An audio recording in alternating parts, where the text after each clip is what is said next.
Hey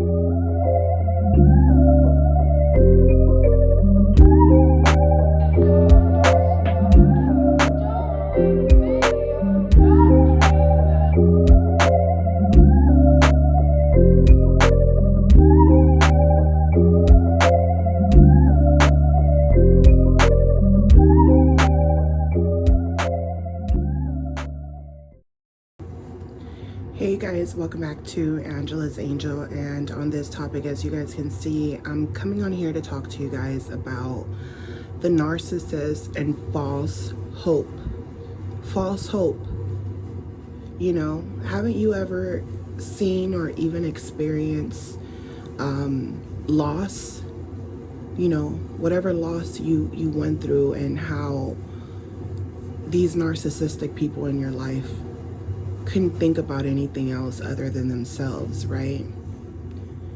And you realize that you're really alone, because the worse it gets, you know, it's like staring at a con man and they're laughing, you know, they have that smirk, you know, their eyes get dark, you know, their soul gets dark, and you can see them clearly, not from the person that you wanted to believe that they are, but the person who they actually are. And at the same time,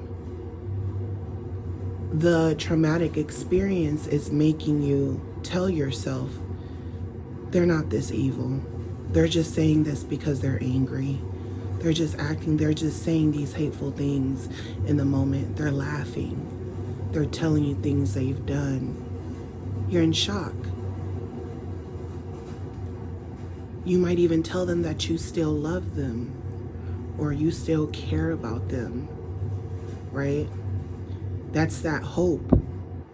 The hope that something that you were expecting to happen, happened. So no matter how much hate they show you, you can't believe it. It's like someone being your parent your whole life, and then you find out 20, 30 years later that they're not your parent. You'll be in shock and disbelief, and it's not that you don't believe them, but you're trying to process everything. The narcissist gives you false hope, and then they have plans, alternative, you know, motives. And by the time it happens, you're trying to process the hope, but there really isn't any hope. It already happened.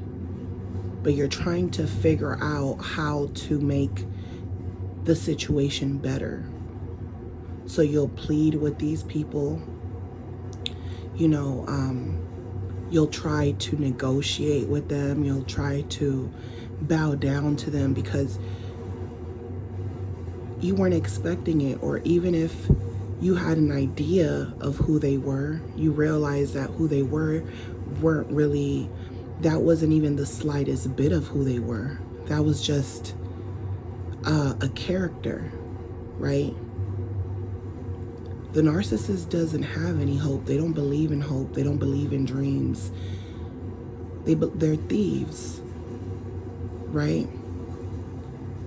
When they bring you into this dark world and you start to get gang stalked by people, people start asking you personal questions, you start seeing people in a different light, where once upon a time you were just kind of strolling along, you know, going with the flow, you know, expecting people to be who they say they are. Or when you thought about bad people, let me get my charger.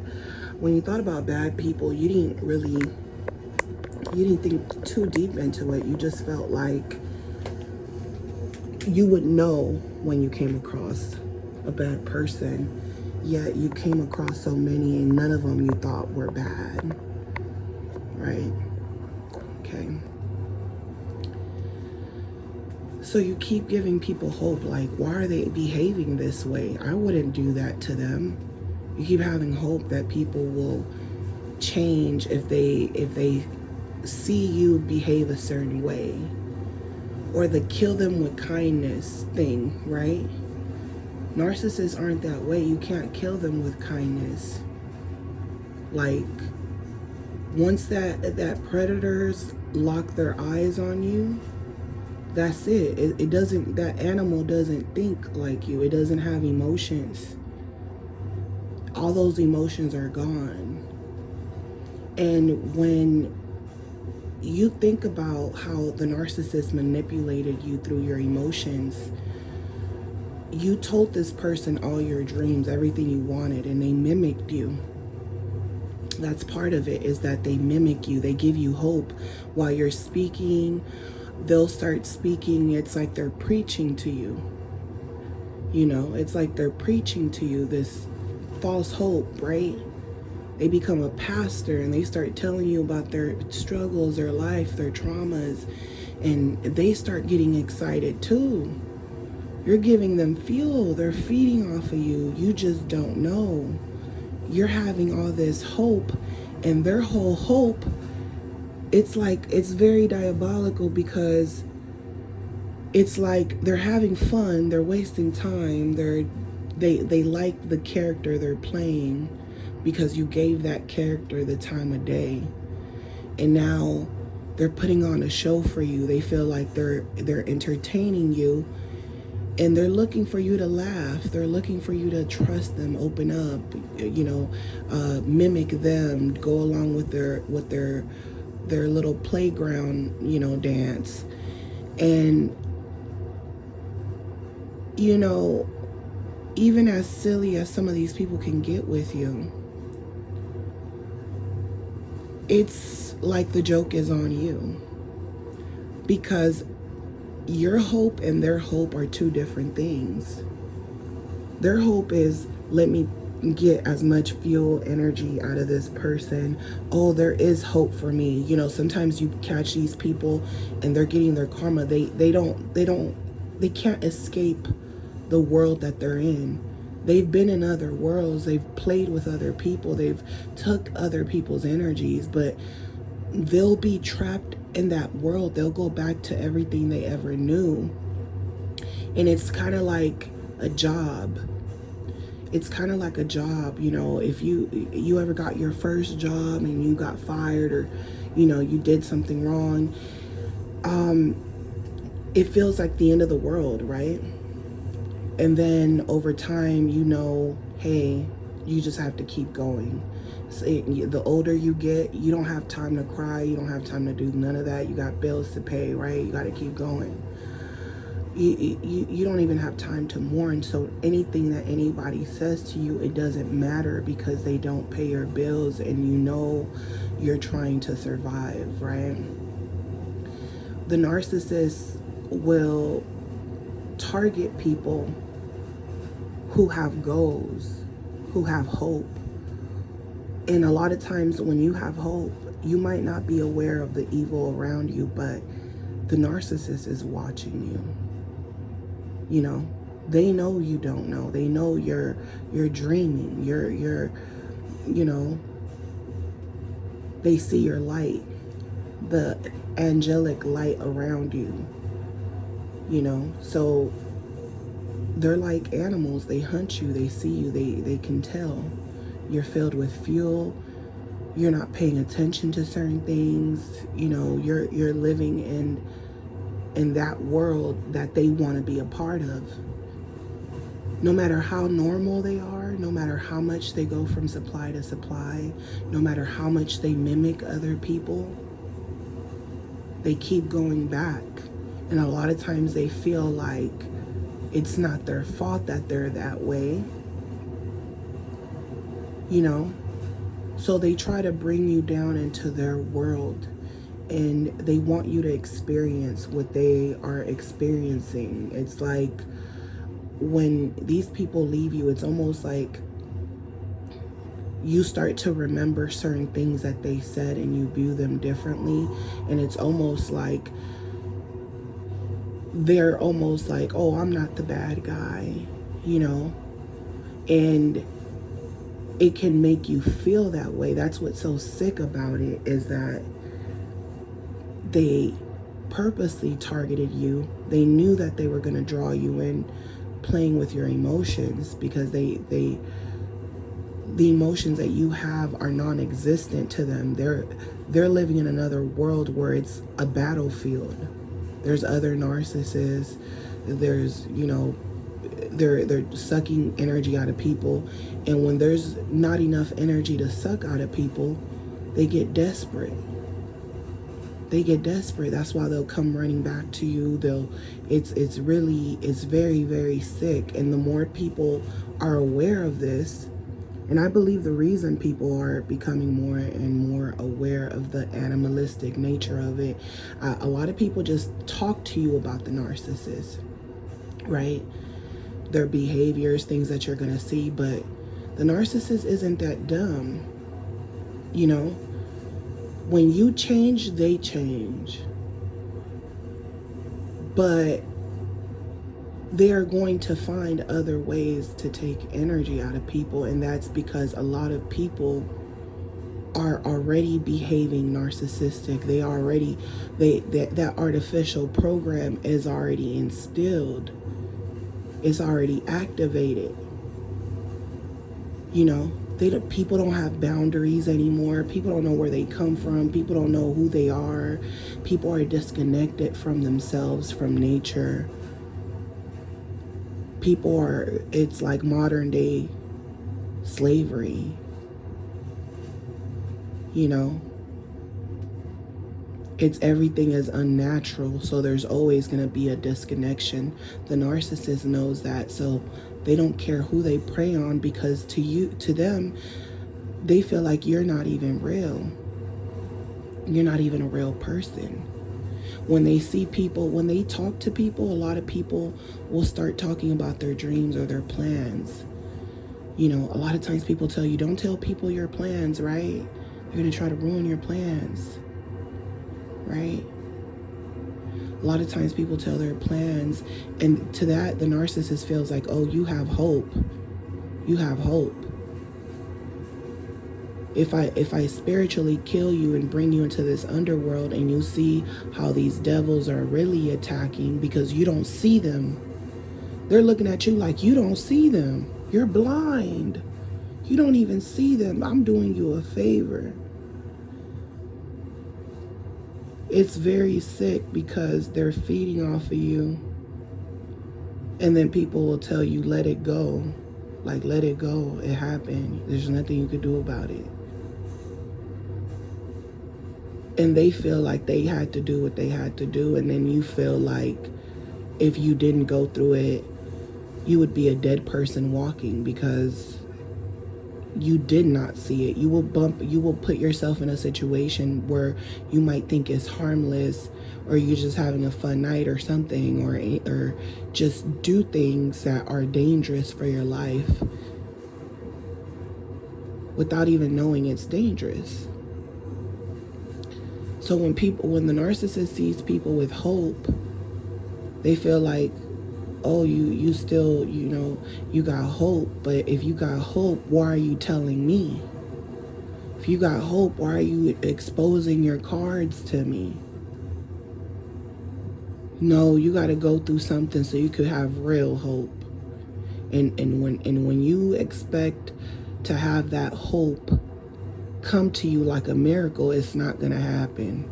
Nothing's going to come to you for free. Nothing's going to come to you. You're going to keep telling yourself you're going to do better, you're going to do this, you're going to do that. But I don't believe it. I don't believe it. You just got hope. Hope without work is nothing. The narcissist feels like they got one over on you. They're like, I'm out here doing, you might think what I'm doing is bad, but this is my definition of hope. Is doing what I can to survive, even if it's using and feeding off of other people. And if I can't feed off of you anymore, bye. They give you false hope, and by the time you realize that it's never gonna happen, you know,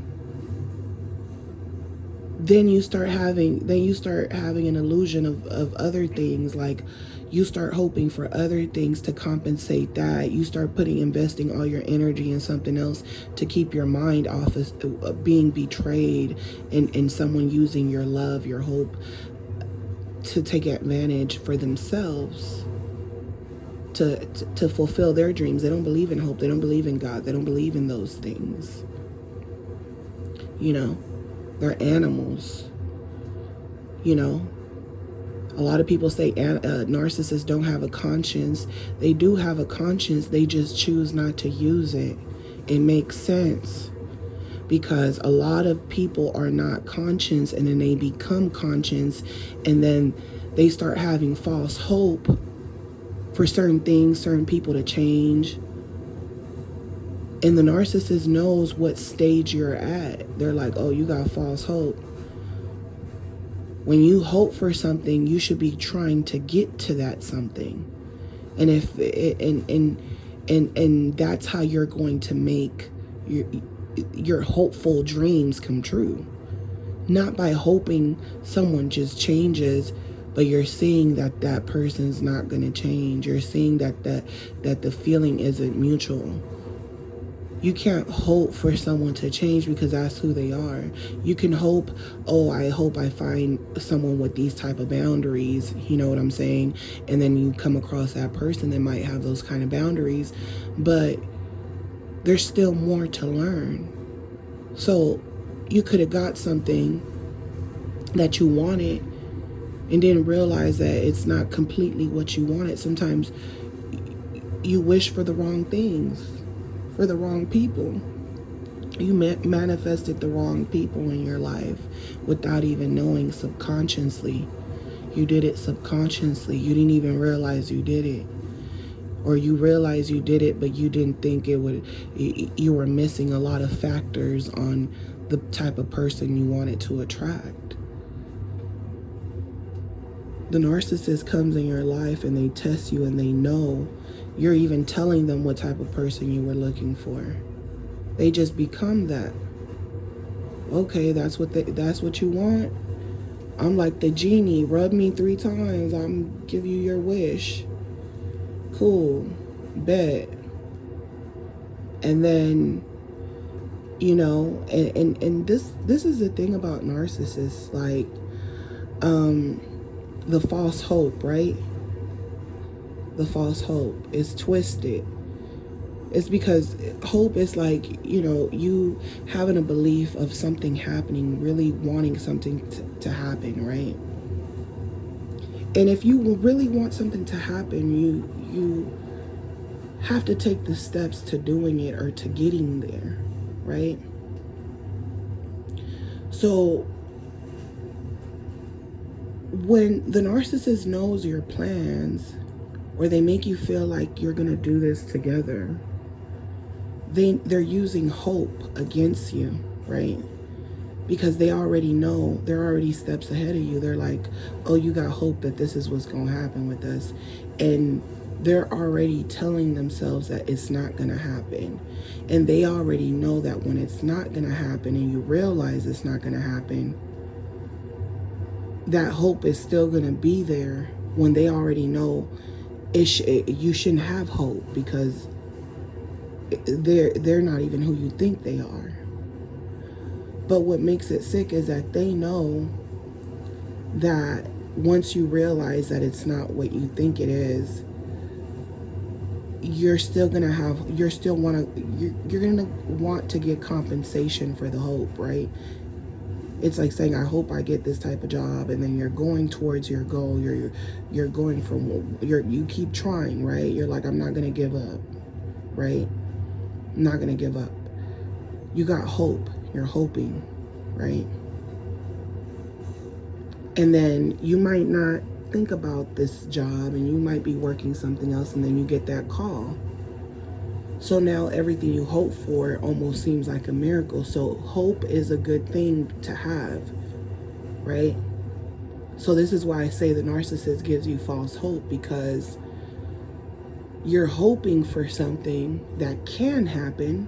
The things you want, they can happen. You got to work towards them. You got to better yourself. You got to do certain things to get to it, to find, you know, to connect with people like you, right?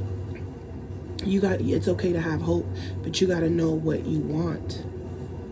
And you got to be specific. You're not specific.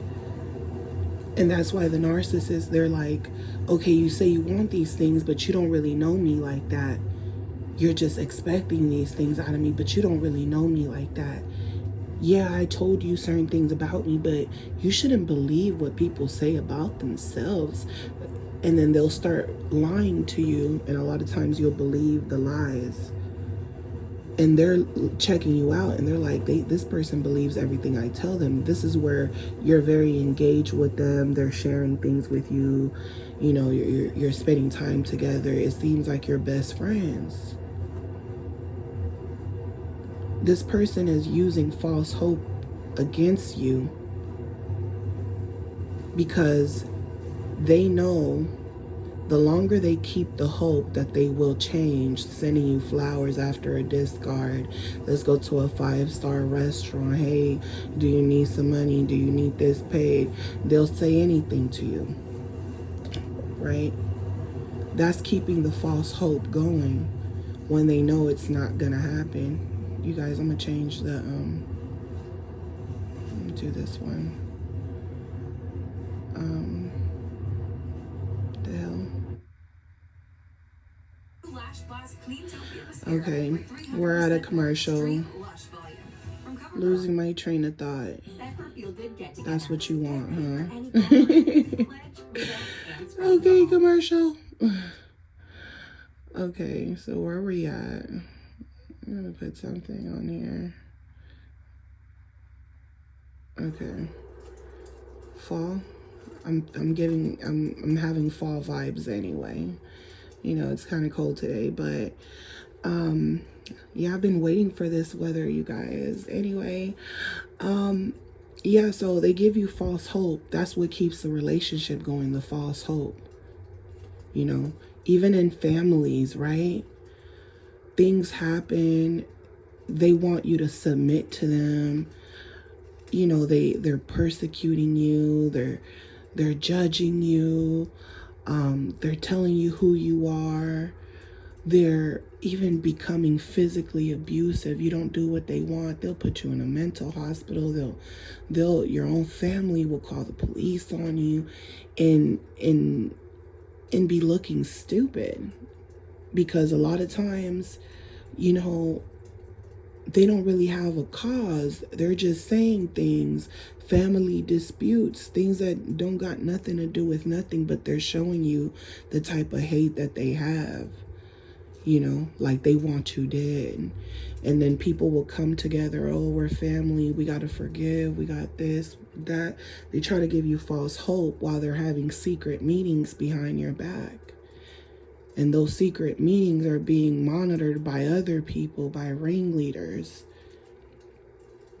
And the ringleader is the one that's like, gotta give false hope. And they're the quietest in the room. And they're the person that you look up to because you think they carry themselves with such class. Until you find out that that person was giving you false hope the whole time. And they were getting something for it. And if you try to defend yourself or say anything, you're just going to look ungrateful. You're going to look like, you know, like you were just supposed to play your position and, you know, and almost like they didn't get nothing out of helping you or being there for you or giving you hope. They're almost like, if it wasn't for us, you wouldn't have all that hope you got. So then an important parts of your life of success, they'll wait around like snakes giving you false hope. And when something is going to happen for you, or you're going to celebrate something, or you get a promotion, or you're going to graduate, or you're going to get a scholarship or something, that's when they stop giving you false hope. And you don't even realize because you start feeling down, you start feeling lonely, you're trying to find answers, you might need help, you might need guidance. That's when they stop giving you guidance. They're like, oh, okay, you don't realize how the role I play in your consciousness. in your mind. You know, they want to be able to, it's like they want to be compensated in so many different ways, in a long-term way, right? It's like you're an investment to them. You're not even a human being. You're just an investment. And if the investment doesn't go as planned, then they'll pick at you at important times of your life so that they can test your mind. It's like they don't think what they're doing is a big deal. They feel like they're challenging how strong your mind is. And when you're weak or you make a bad choice, they're like, aha, you still haven't got it yet. You're not one of us, right? You don't think like us, you know? They're not ever direct with you. It's like a secret society of narcissists where they don't tell you, they don't talk to you about personalities or anything. They just, when certain people aren't able to contain, certain narcissists aren't able to contain their behavior, yeah, they'll distance themselves, but they're no different from them. Sometimes they're telling you, I don't know why they're like that. And a lot of times those people are like that because of them. And they're just on a different level, and that's why sometimes these narcissistic people will hate their parents or hate certain people, because they feel like they're the enemy, but then they'll start repeating the same patterns with other people, meaning that they feel like they need to be compensated for what they've been through. And they feel like, hey, you have a lot of energy, you have a lot of supply, you got a lot of hope. I don't have hope. I don't have the same opportunities. I don't have the same life. I didn't get to go to college. I didn't do this. So it starts to build over time. They've accepted it. They're conscious about it. They know it's wrong. They know it's wrong to hate you. They know it's wrong to target you for certain reasons. Sometimes they target you not just for money or sex or things like that. It's mainly control. So they could even, it's like modern day slavery. They can marry you, and it's just another form of modern day slavery. And you don't know that this person is premeditating on you, and they're laughing with you. They're talking to you about other people, what other people think about you as a couple, how people are jealous, all these things, right? They'll give you hope that they only got eyes for you and so many things. And really, they're trying to get into your mind. They're trying to see how diabolical they can be around you, and how you if you'll go along with it. And if you go along with it, it gives them more of a validation.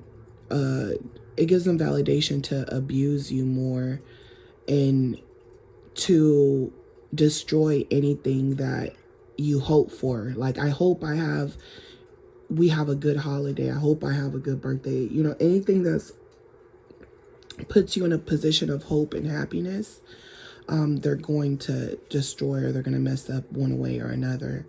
And to them, the reason that is really important, besides ruining things, discarding you, doing what they want, coming back, giving you hope that they've changed as a person, is that if they do this enough times, for months, for years, then when they break up with you, or they discard you, or you're forced to discard them, then the hope will keep you from going after them. So they'll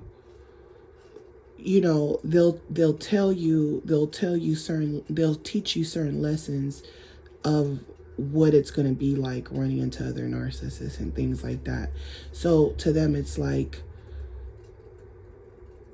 if I give you hope that what I did to you wasn't that bad, and then I give you tools to use when you run across other people, then a part of you is going to be hopeful that I'm not as evil as I am, because I've done things to you where you probably could have ended up physically dead. or, you know, so they put you in a position where they could suck you to death, but then you'll have this ounce of hope inside of you that part of it was real, that some of it was real, that you couldn't have spent so much time or built a family or children or whatever the case is. And to some narcissists, when they leave you with nothing, they also are kind of like, I did you a favor, because nothing is really what it seems. People are disconnected, and because they're disconnected, and in order for them to feel connected, they have to gossip or sell people out, because people don't understand how gossip is very it kills people. Gossip, literally, you have to watch what you say. You say something to a narcissist, they're going to take it a different way because they got selective hearing, and now you've ruined someone's life or their reputation or their job. So gossiping, the narcissist goes after people where they feel like you're doing something wrong. You're telling me about yourself too quickly. So if someone gets you engaged in a conversation or in gossip, you're probably gonna be engaged in those type of conversations.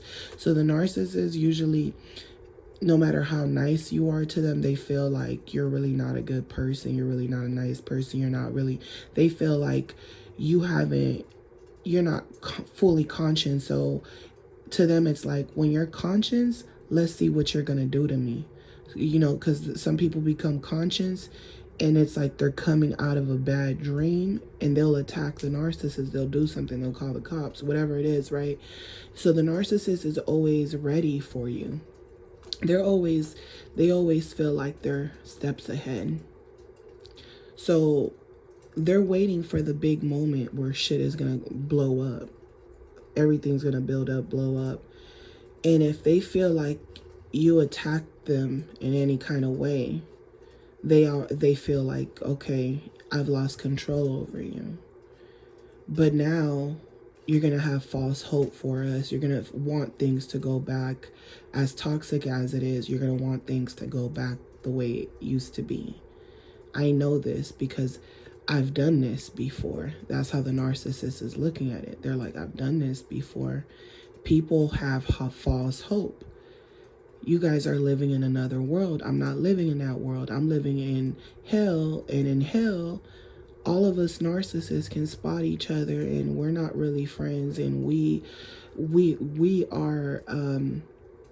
we're conscious, but we are not conscious, meaning that we came to the point of consciousness. We made our choice. Our choice was, I've tried to help people. They turned on me. I tried to be nice. I got played.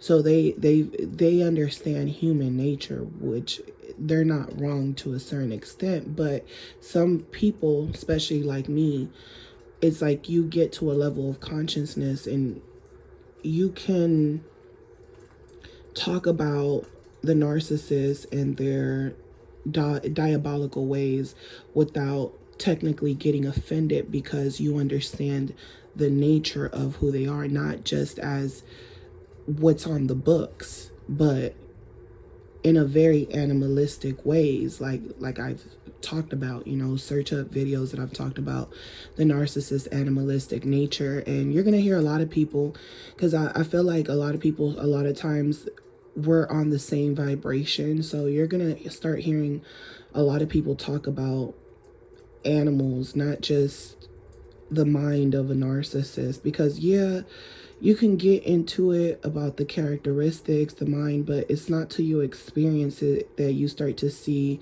that not only your consciousness goes up, you start becoming aware of certain things. You start understanding why certain narcissists are the way they are.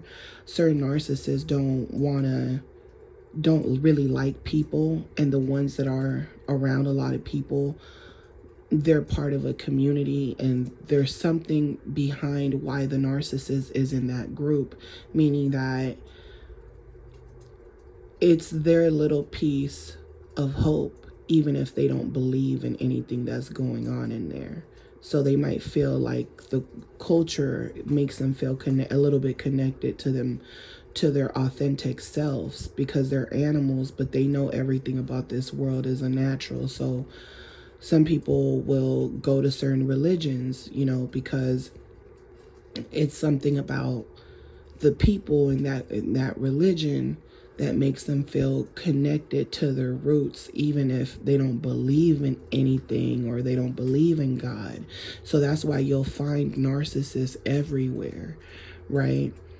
But they basically became conscious, and then, you know, they lost hope, because they probably were hopeful many moments, and then the feelings, the emotions of hope is gone. With a lot of narcissists, you say, oh, they don't have emotions. Some, yeah, they don't have emotions from birth, from, you know, they probably weren't taken care of. They're not connected to their parents. Their parents might have not breastfed them. There's many different factors, like in animals. There's many different factors of why they can't connect to certain emotions. And I say this because after narcissist abuse, I realized that the most valuable emotion that I could feel is peace, just being at rest. Being at rest to me is just not thinking of anything, just being, right? Just being, you know, and connecting to just being, you know, just connecting to just being. So anytime outer sources try to tap in, you know, I realize that people start forcing their beliefs. They try to make you view yourself a certain way. It's just toxicity coming into your world.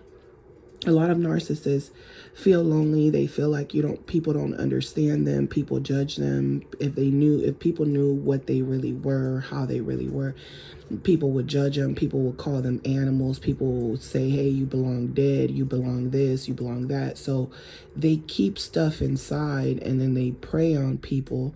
A lot of times the same people that they feel they would be judged by, they prey on, even if you're not like that.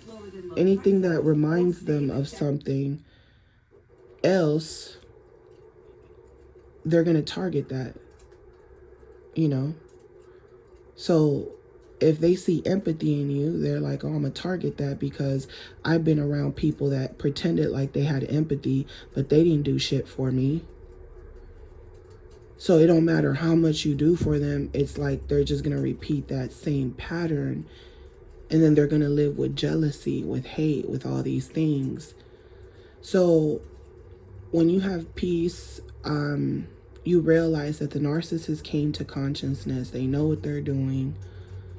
But they also, a part of consciousness is being aware of certain things that you weren't aware of. But then when you are aware of certain things that you were never aware of, you change certain things about yourself, because you're like, okay, I should have been more aware of this. I'm gonna make sure I do this, because I want to make sure I'm always doing the right thing, right? So you become conscious, and you're like, you pay more attention to doing the right thing, like making sure of yourself and your responses and your conversations. You become more aware of your conversations that you have with people, and you're more present than ever before, than all over the place. So, you know, narcissists, they can sense that. And if you make it that far where now you're aware, you're there, to them it's like you still have hope, right? So they start testing your empathy. You know, they start seeing if they can gain any type of control. And a lot of times they just make up things, you know, or they make cruel jokes, anything to see if they can bring you down, if they can play with your emotions. So what I've noticed is that our emotions is what was used to control us for so long. And when you become conscious of that, you learn that you cannot use your emotions with any and everything. And a lot of times, even trying to get out of certain situations or becoming too emotional can drive people away, period. You know, not just narcissist people, but people will feel like you're losing control over your emotions, or you can't, you got a lot of anxiety. You could tell a lot about a person when they're under pressure. You know, when they're under pressure, you can tell a lot about a person because they lose control over their emotions. So narcissists pay attention when you don't lose control, when you're going through things and you're trying to fix certain things. And a lot of times people like that scare the narcissist. They don't want to be around that. And they will find reasons to take hope away from you, even if you're minding your business. So when you're gaining consciousness and you're trying to stay out the way, you're well aware of narcissistic behaviors, you're like, what can I do to avoid these people, how to not get them mad, how to live with these people, how to work with these people. So because you gain consciousness, right? The narcissist has gained consciousness, but they've chosen not to be conscious. The reason they've chosen not to be conscious is because even if they put a mask on and try to do the right things, for some reason, there's going to be a point in time where the energy, everything, they've been living a certain pattern for so long. So even when they try to step out of that, the energy sucks them in. This is why they have to suck energy out of people and have to keep consistently using you over and over until they get what they want. And this is why if they are able to accomplish to get what they want, they'll leave right away. Because they're always getting sucked back into the same life or the same traumas or the same trials. So they became conscious and realized that they have to break certain patterns, that they have to work hard for certain things. And they also realize they're way over their heads. And they also know that certain things are just never going to happen for them. You know, so when they see good things happening for you, they ruin it. And then you end up feeling like them. You feel like someone took your dreams from you, your hopes. And then that's when they disappear. You won't hear from them anymore. Because to them, they're repeating what was supposed to happen to them. But now they're putting it on you to give themselves a break. So sometimes they don't even take anything from you but your fucking peace. To them, your peace and time. To the narcissist, like, oh, okay, you know, I don't care if you think, you know, I used you or whatever. I didn't get anything from you. But they got time and they got peace because you were dealing with all the bad karma. So when they see that they finally took everything from you, meaning the hope, you can't get out of bed, you just, like, nothing really matters anymore. When they get you to that point, that's how they feel. And that's how they want you to feel. And they feel like, okay, I've ran out of energy. To them, it's like, oh, I ran out of energy. They don't even look at you like a person. They look at you like they charged themselves up. They consciously know exactly what's going on, but they're so disconnected that they almost feel like, if I was able to get it together, you should be able to get it together. But now they're forcing you into a world where you're hiding your emotions, you're hiding yourself, and then you lose yourself, you lose your identity, just like the narcissist. It's like you lose your identity because the people you were supposed to stay connected to, you're disconnected, so you don't have anyone to charge yourself with.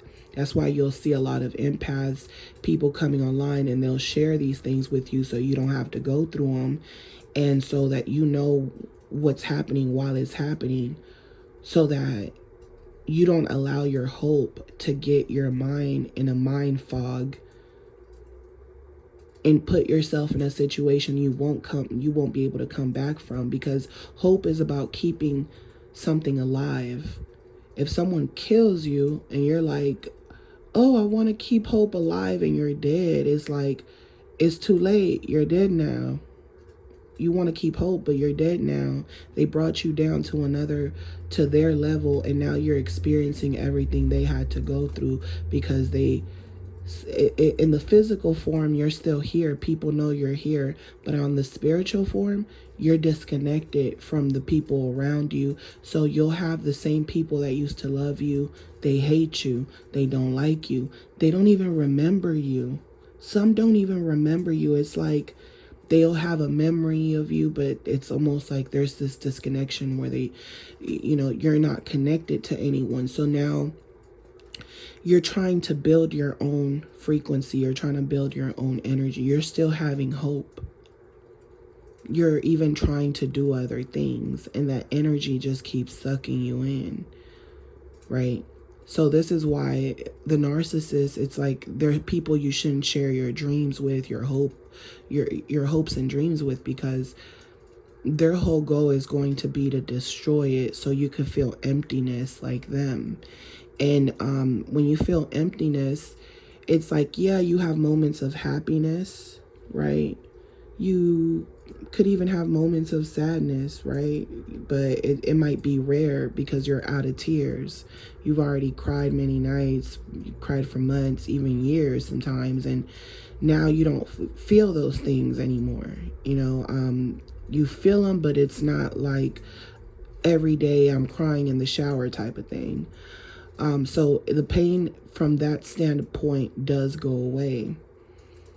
You look at emotions differently. Before, you couldn't control your emotions. Now you can control them. You can't just have empathy and cry for everybody, because not everybody is who they say they are. So now you have to keep your hopes and dreams even private. So this is why the narcissist is also very secretive, not just with other people, but with you. A lot of times when you see that they're getting along with other people, a lot of the hopes and dreams they're speaking to those people about are false. They're just misdirecting them somewhere else. Because by the time they realize it, the narcissist will pull one over on them too. Because they feel like, if I share things with you guys are going to try to destroy it. So I'm going to get you guys before you guys try to destroy what I got going on. I know you guys are going to try to tell the new supply about me, about the type of person I am.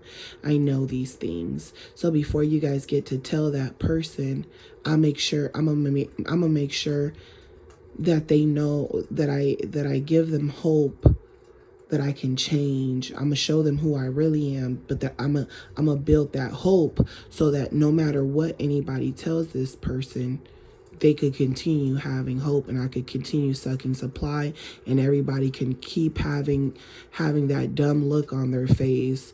And I'm going to be getting off on that dumb look. I'm going to be getting off on people wanting me to go down. See, all of you people say you love me, but you guys want to see me go down. Even my ex wants to see me go down. She's just mad because I don't want to be with her. They make it about superficial things in order for them to continue to exist, because the conscience part of them, they don't care about that part anymore, because they feel like nothing really matters. They've came to a point where they're like, I'm going to just do whatever I want to do. I don't care about right or wrong, because I could do right and people will look at me like I'm wrong. And I say this because it's like when you're kind to people, they think you're being fake. It's weird. Like, literally, I've just been through it too many times. Like, I can tell somebody, right? I could be on this, I have the whole program down packed. I could tell somebody just to look out for them. Hey, just to let you know, like, everything you do, you're being monitored, like, just to let you know, because before they say something to you. And that person could be looking like, and I could tell them, like, I'm just letting you know because I already know how people are in this office, right? So then that person might not listen to me because they feel like whatever, right? And later on, everything that I told them would happen, happened. And now they'll think that I got something to do with it. Like, you know, so sometimes you just gotta be quiet. Don't say anything, right? You know, you're just, sometimes you even try to give people hope. Like, hey, this is all you gotta do. You'll be good. And then they'll turn on you.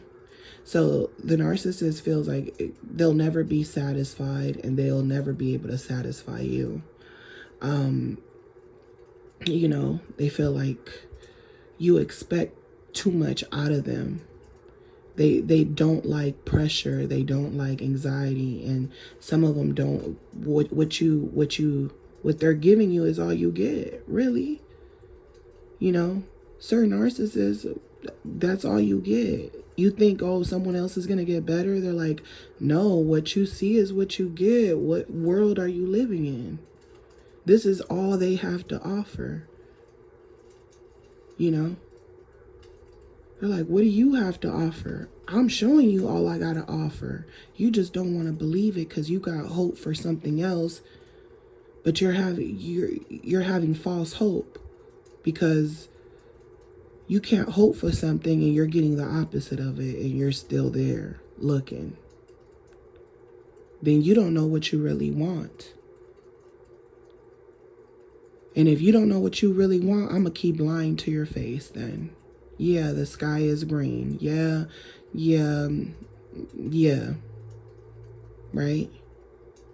I'm going to keep giving you this false hope then. Fine.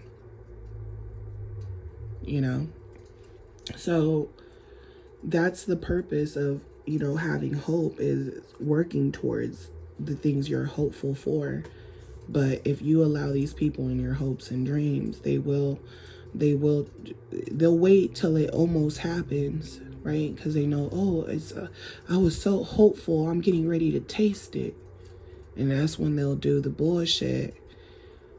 And they're natural fighters, so they'll just say, what are you talking about? I always do this. You're acting like I did this on purpose. I always treat you like this. But they'll really wait around for that moment on purpose, like consciously.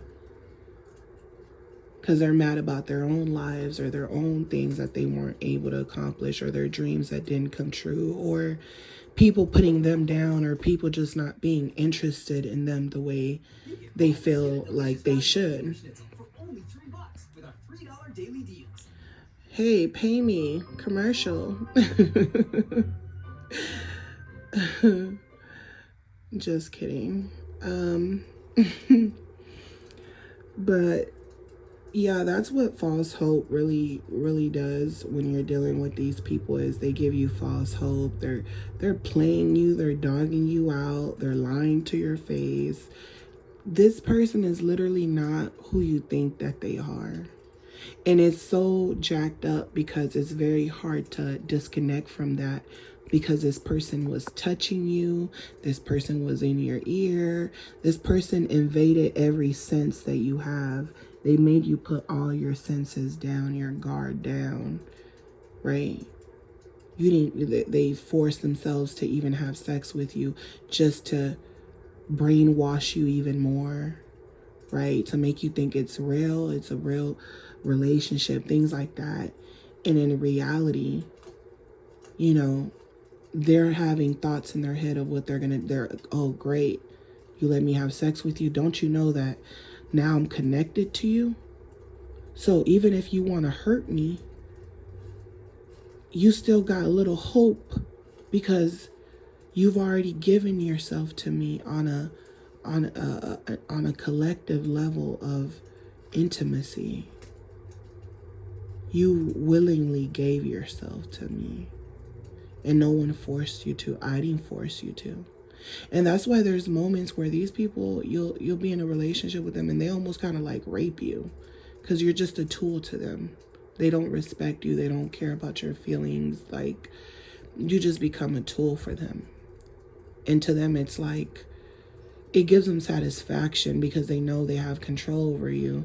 And to them, it's like, if you don't want to be intimate with them or you're not talking to them, they become like wild animals trying to invade your privacy, trying to force themselves back in your life. And that's the first thing they try to do, is to be intimate with you, because they're trying to give you that sense of familiarity, you know. And once you feel that familiar spirit, you start having those feelings of hope again. So that's what makes it twisted, is that these type of people are all around you. They're wearing masks, you know, and then they target you like you're in high school. So you can't even judge people by their looks. And guess what? We live in a society where people are like, oh, I hope I get this type of guy. I hope I get this type of girl. I hope I get this, you know, perfect supply, perfect partner. And, you know, guess what? You're hoping, you're manifesting the wrong things. You really should be trying to manifest connection, real connection, connection that was supposed to really meant to be. Whether you're living in an unnatural world, you're a being, and that being is still connected to other beings. And, you know, instead of being hopeful to connect to you know, spirits that are like you, people are hopeful for the wrong things. And then when they put other people in fogs, and then people are not even supposed to be with this person. This is what the internet has done. People are with people they're not even supposed to be with. It's like having a soulmate almost, type of thing. But you never got to meet your soulmate because there's all these unnatural things going against who you're supposed to be and who you are. So the narcissist, like, by the time you realize that,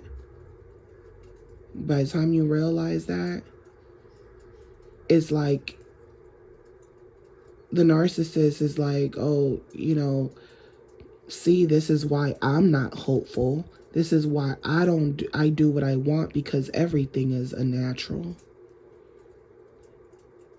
They want to get you to a point where you just don't have any hope left. And they want you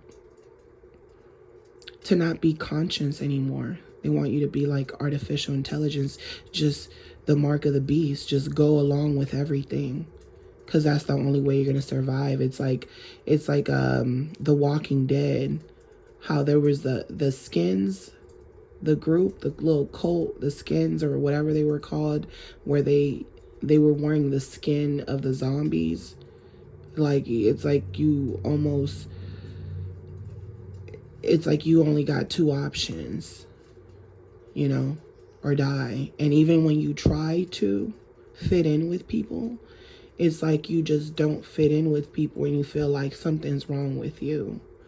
You know, you feel like, am I crazy? Am I not seeing what the fuck I'm seeing? You know, am I not experiencing, like, you're watching, and then everything you predict is true, comes true. Everything you predict is true. Or when your inner voice tells you something, when you're hopeful for something, sometimes your inner voice tells you, nah, you don't want that. Trust me. You know, your conscious self matters. The narcissist doesn't listen to the conscious self. They feel like they're done listening to it.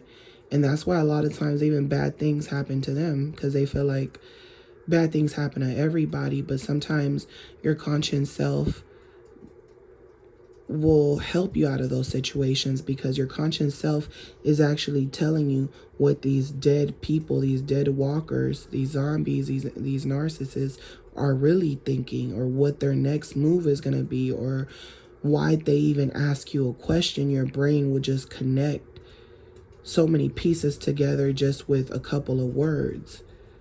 Just so you know, you have to be careful with your words too, because sometimes a narcissist can also connect things quickly about you based on your responses, even if your responses are short.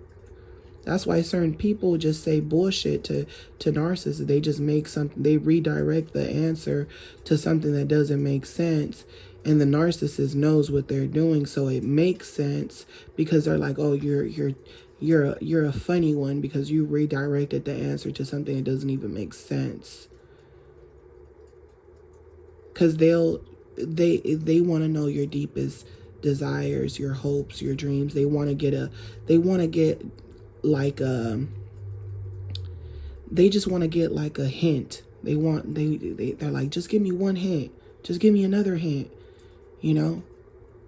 That's why the narcissist becomes secretive about their moves. They feel like they won. They feel like, you know, they won. They feel like, you know, nothing lasts forever. It's not a fairy tale. Like, everyone got what they wanted, and you should have just knew what you wanted, you know.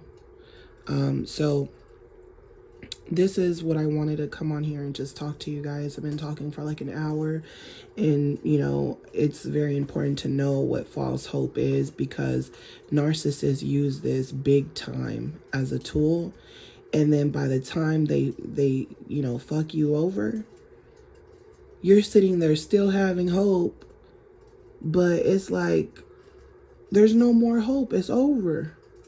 There's no more hope. It's dead. It's no more hope. That's why a lot of narcissists will move on and they'll say, oh, I never go back to past supplies, unless they're doing really, really bad. And that's when they'll come around. And most of the time, they still don't want to come around no matter how bad it gets, until it gets really bad, like slimy bad. You know, they will come around. But for the most part, if they can, you know, a lot of times if they could sit around, you know, sometimes they're hopeful for a better supply, a better looking supply, and then they get with people that do crazy things to them, that abuse them back, you know, and that becomes their karma. They get abused back, and then they, you know, and then they still keep trying to run the same game, and things get worse and worse, and they end up in bad situations, you know, and they don't want you to see that side, you know, because they're like, oh, I don't want you to know that my hopes and dreams didn't end up going the way that I told you they ended up going. A lot of times you already, even though they stole certain things from you, you also know that in many ways they played themselves, because if they really wanted what they wanted, they would have had it already. So you also know that they played themselves, because they might make it to another level, but it doesn't mean that they're going to be able to sustain that level for the long haul. Everything is good in the beginning, you know. They become a new character, and as long as that person believes a new character and they don't know nothing about the old characters, even though they might have an idea, when that person starts seeing things that just don't add up, the narcissist feels like they could see through them. And now they feel like they're not perfect in that person's eyes. And now they slowly expose themselves or try to sabotage that person, so that when certain things come to light, that person is too vulnerable to want to go anywhere. You know, they're stuck in a way. You know, so it's very sick, you know, because you'll have hope and hope and hope. Look, if you're hoping for something, you got to go get it. That's all there is to it. You got to work to get it. And if you see that what the person that's in front of you is like, I'm everything you hope for, and they're telling you these things, but now their behavior is not adding up, then that means that they just became what you were hoping for. But that's not who they are, and it's time to move on. It's time to go somewhere else. It's time to do your own thing, you know. If you hope for something, you have to be taking the steps to work towards that, whatever it is. You know, if it's whatever it is to make yourself feel like you're moving forward, right? The narcissist wants to leave you hopeless. Hopeless. False hope. What's false hope? Hopelessness? Ain't that false hope? Hopelessness? So you have hope and they want you to feel hopeless. You know, they want to, they can tell when they're giving you fuel when you're motivated because you feel like you're in a perfect relationship and you got all these dreams and hopes. They know that it is coming from the energy they're giving you, and the energy they're giving you is the energy from the last supply. They're running off of energy. They're not running off of emotions, because in the world that they live in, emotions cannot exist. That karma is constantly chasing them, and they're constantly selling people out. And then the people that get sold out, it's like they don't want to live that life. And now you're being targeted because you don't want to live that life, and nobody believes you, and people are still forgiving of the narcissist. And then you're basically like, you can't save nobody. They just got to go through it themselves, because it don't matter how much you talk. They just got to go through it themselves sometimes. I can't give no one hope or advice if they don't want to take it from me, or they just want to, you could use all this information. People steal information all the time, but it's about how you apply it. It's about when your energy doesn't die. You got to get compensated for your energy one way or another. When people don't give you your flowers, they're only hurting themselves. And then they wonder why stuff doesn't go right and things like that, because you don't appreciate the people that helped you get to where you're at mentally, because nothing else matters but your mind. Right? So this is why a lot of people will be hopeful, and they'll give the narcissist their flowers even before they give people that actually help them through the healing. They'll give the narcissist, oh, if it wasn't for the narcissist, yeah, you got to go through pain. That's the price of your knowledge, the pain. Without the pain, you wouldn't have a new sense of hope and freedom. You wouldn't know how to handle situations better. Before you felt hopeless.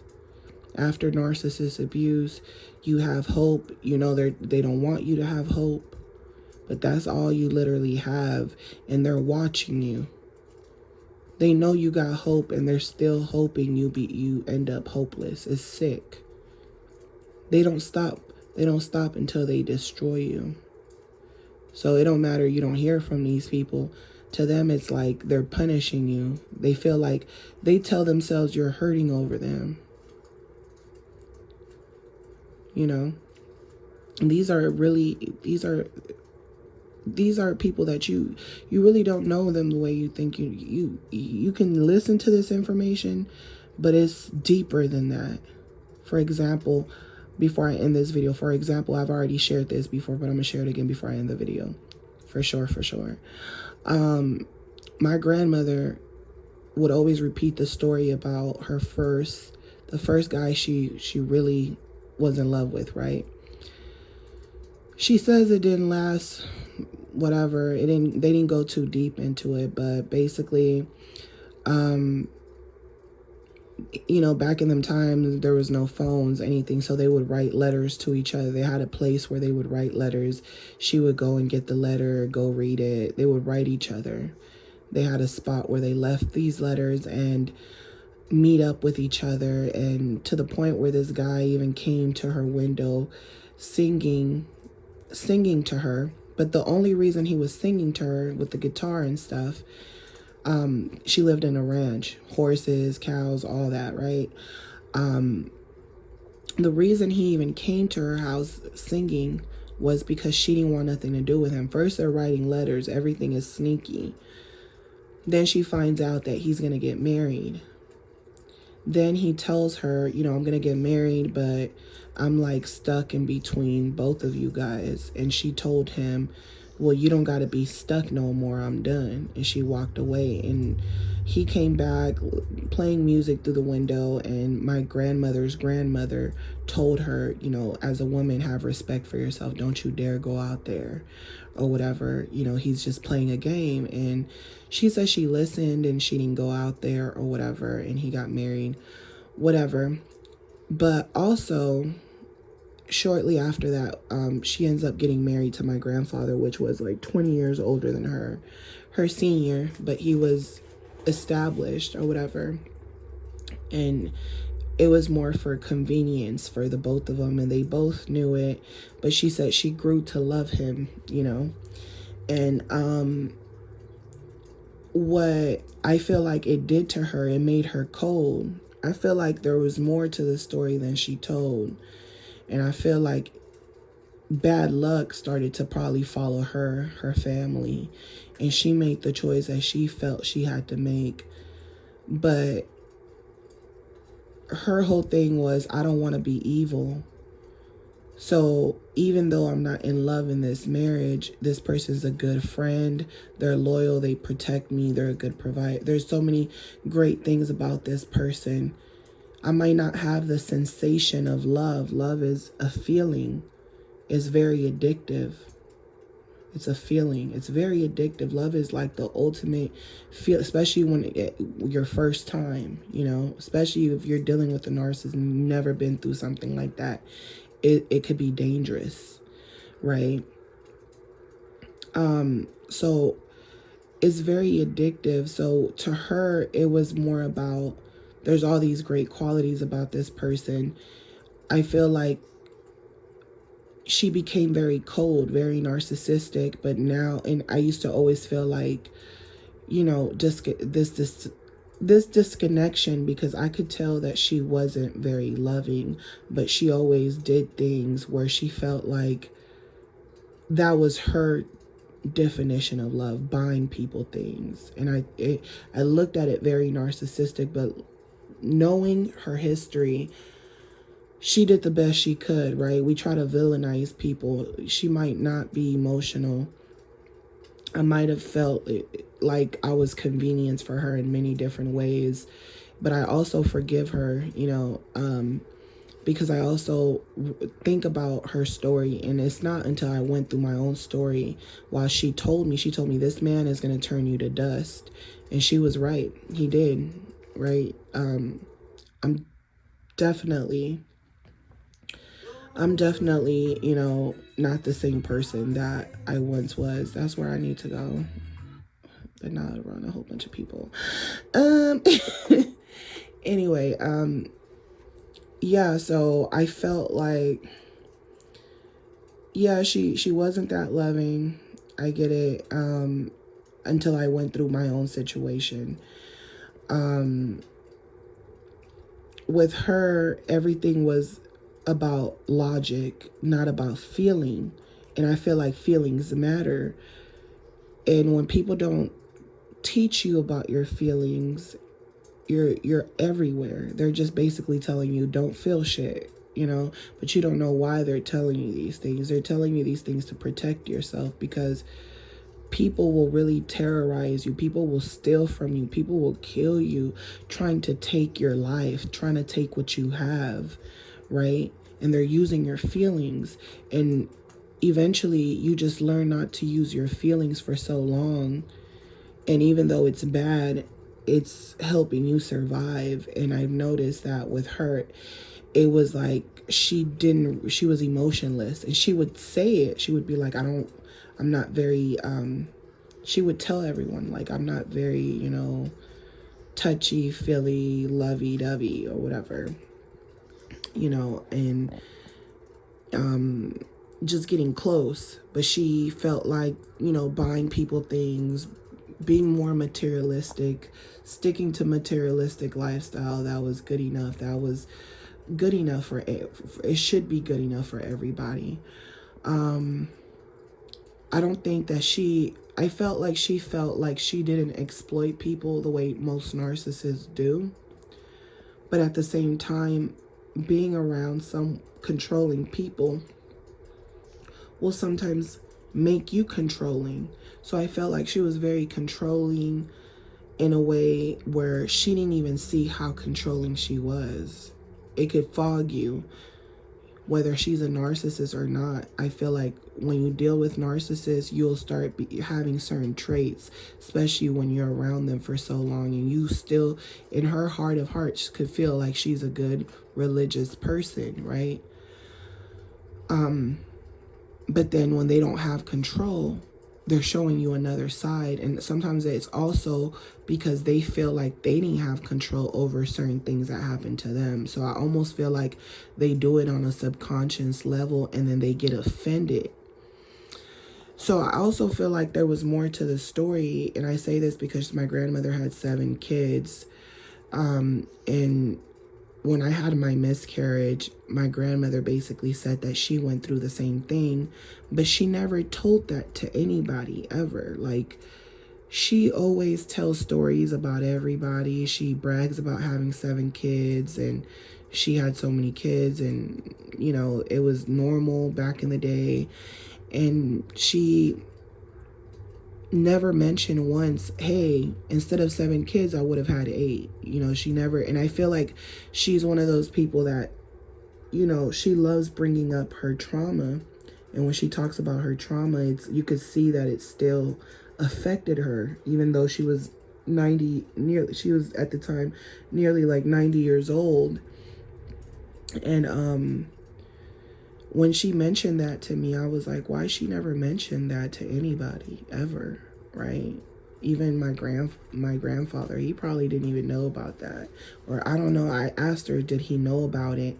And because she didn't really get into detail. So when I finally saw her face to face, I brought it up again. And I said, did my grandpa know about it?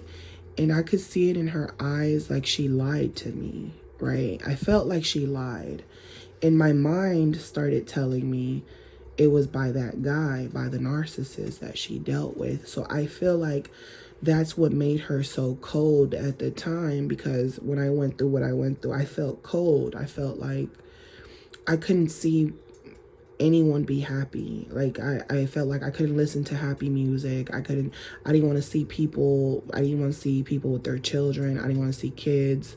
I just was like, I don't want to see it. I don't want to see it, because I felt like the narcissist literally felt like they took everything from me, even the chance to be a mother. Like they were hoping my baby died. Like they would say things to me while I was pregnant, you know, and even in the beginning of the pregnancy, it was like I wasn't feeling good, and he knew I was pregnant before I knew I was pregnant. It was weird because I just wasn't feeling good. And then it was like I was feeling nauseous maybe for like 2 days, and I was like, I thought I had food poisoning for sure. Like for sure. And I noticed that the narcissists, they literally bought liquor and they wanted me to drink, like have a good time with them. And that same night I was throwing up all the liquor back out. And he just started yelling at me and calling me names. Like he used the fact that we were drinking to get mad at me. And then after that, the next day I was still having I was feeling better the next day. But then when I started driving, I got nauseous while I was driving and started throwing up again. So then I went to the hospital thinking like I got a really bad case of food poisoning. And that's when I found out. So, you know, experiencing all that, the narcissist knew my hopes, my dreams. They knew I hoped for a family. I hoped for certain things. And I feel like they were just bringing bad luck. They were wishing bad on me, my unborn child. And then after everything happened, what was so sick is that they came around trying to act empathetic. And because I was vulnerable, see, they come when you got little bit of hope left, right? You're like, we've been together for so long. This is something serious I just went through. I was vulnerable. They left me alone, and I went through all this by myself, and now they're back and they're acting like they have empathy. And then they know you got a little bit of hope left. Like, at least you almost feel like, at least I still have you. Like, at least, you know, it's not perfect, but at least we're still here, right? It's not a perfect relationship. You try to still have hope, and then that's when they really fuck you over. That's when they really fuck you over. Now he's sending me pictures of a lady laying on the bed with a thong on. Now he's doing all these blasphemous things that he waited till I had that little ounce of hope. So when my grandmother brought that up, and she never said anything about having a miscarriage, I automatically, as a woman, I don't know if it's because I feel like a lot of times when people go through the same identical things, like say someone goes through substance abuse, they're going to connect with other people who are going through substance abuse, or someone who, people who have children by narcissists, sometimes they end up befriending other people who also have children by narcissists. I feel like people can, when you connect to someone, or someone has certain traumas or certain things that you probably went through, I feel like sometimes you connect to people through trauma, right? That's how you connected to the narcissist. So that's why certain people can know things about you without even knowing you. So when she was speaking on it, it's like I had a flash, and my intuition said, she went through the same thing you did. Yet she was judging me so much, yet she didn't help me out of it, yet she persecuted me for it. But the difference is that she was able to get out of it because she married my grandfather, and my grandfather was an honorable, a good man. Like, he was such a great man to me, even.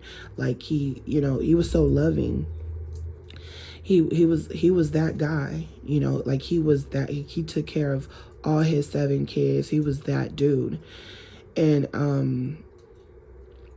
you know, I've never met a man like him. I've never seen a man like him to this day. Like, all the men that I know, eventually they caved into the bullshit. My dad, my granddad, to the end, he remained who he always had been to the end. He never switched up, you know? Even towards my grandmother, the older they got, like, he never switched up. So to me, it's like she got lucky. You know what I'm saying? We don't all get lucky. So then it's like she almost kind of became, to me, narcissistic, because she understood what I went through, but she didn't understand what I went through because I had to go through it alone, and she didn't have to go through anything alone. She always had people. She always had her children. She always had somebody around while I'm dealing with things alone. And I felt like she wanted to deeply persecute me. I also feel like she felt like I couldn't wake up, and that's why it was the disgust of me not being able to wake up. But it's like, even when you wake up, people don't think you really woke up, right? And she even shared with me, to finish the story off, she even shared with me that the same guy from back in the day, I had an intuition just like that baby. She never spoke on it because it came from him. The baby died. She said she gave birth in the rain, and that it was raining really bad, and she was on her way from the city or something to the ranch that she lived in, and it was a long walk. And she said she started having pain, so she had the baby early, and she said the baby was really tiny. It was small. It wasn't even full grown. And she said that she had the baby on the way home, and she just buried it. And then when she went back, she couldn't find the spot where she buried it. But I really believe that she made a horrible, I feel like that was probably that guy's baby. She just wants to have more self-respect for herself, because she's always controlling the narrative of how people view her. And she repeats the same stories the same way every time she says them. And I think that she never spoke on this because she would have to keep lying to people. And she felt like, I don't want to lie, so I might as well just not say anything.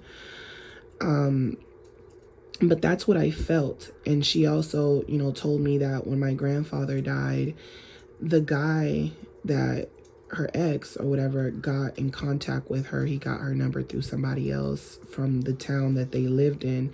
You know, my grandmother's here in the United States, but from where they're from, I guess he managed to get her phone number and called her and basically reunited, had that reunited conversation. Isn't it crazy how you'll talk to these narcissists years later, right? Years later, like, and they try to act like they were your best friends, or like something impactful. For him to just be a roundaway guy and nothing happened between them sexually, why would he be contacting her, you know, years later? I feel like it was deeper, and that's why he still felt, I feel like he still remembered her for something that happened, and that's why he felt connected to her enough to contact her in her 70s.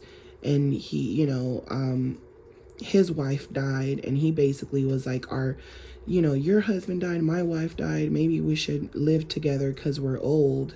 And she's like, like, I got my house, I got my kids are grown, like, I have people that help me, I have a community of people behind me, why would I need you in here for what? You know, I'm old and I'm not looking for sex, you know, like I'm old, you know. So he was basically saying they can get together, but that shows you that their life really didn't go the way they thought they would, because who at an old age, you know, he still wants to play games. Oh, we're both old, like she's stupid or something. She says she laughed at him like he's a clown, right?